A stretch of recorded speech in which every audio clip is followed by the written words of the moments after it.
জাপানে এই মাছ খেতে গিয়ে মানুষ জীবন বাজি রাখে। জাপানে এমন একটা খাবার আছে যেটা খেতে বসলে আপনি জানেন না উঠতে পারবেন কিনা। এটা কোনো অতিরিক্ত কথা নয়, এটা সত্যিকারের বাস্তবতা। সেই খাবারটার নাম ফুগু।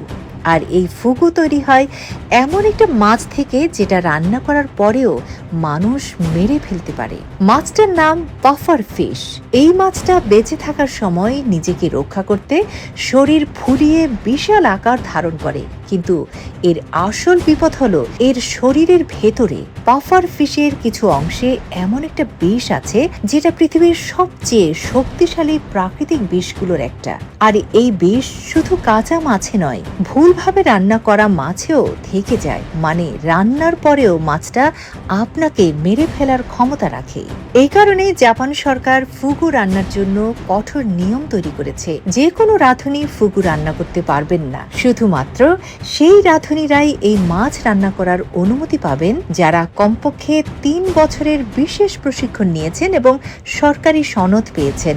এই প্রশিক্ষণে শেখানো হয় মাছের কোন অংশ নিরাপদ, কোন অংশ বিষাক্ত, কিভাবে কাটতে হবে এবং কিভাবে বিষাক্ত অংশগুলো আলাদা করতে হবে। একটুও ভুল হলে সেই ভুলের মাসুল দিতে হতে পারে খদ্দেরের জীবন দিয়ে। কিন্তু সবচেয়ে আকর্ষণীয় বিষয় হলো পাফার ফিশের যকৃৎ নিয়ে। মাছটার সবচেয়ে সুস্বাদু অংশ হলো এই কলিজা।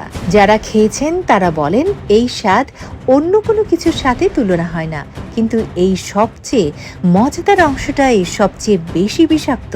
এই দুটো বিষয় একসাথে থাকাটা যেন প্রকৃতির একটা নিষ্ঠুর কৌতুক। স্বাদ যত বেশি, বিপদও তত বেশি। এই বিপদের কথা মাথায় রেখেই জাপান সরকার 1984 সালে পাফার ফিশের কলিজা খাওয়া সম্পূর্ণ নিষিদ্ধ করে দিয়েছে। রেস্তোরাঁয় পরিবেশন করা যাবে না, বাড়িতে রান্না করা যাবে না, কোনোভাবেই খাওয়া যাবে না এই মাছ। কিন্তু এই নিষেধাজ্ঞার পরেও কিছু মানুষ গোপনে এটা খাওয়ার চেষ্টা করে এবং প্রতি বছর কিছু মৃত্যুর ঘটনা ঘটে।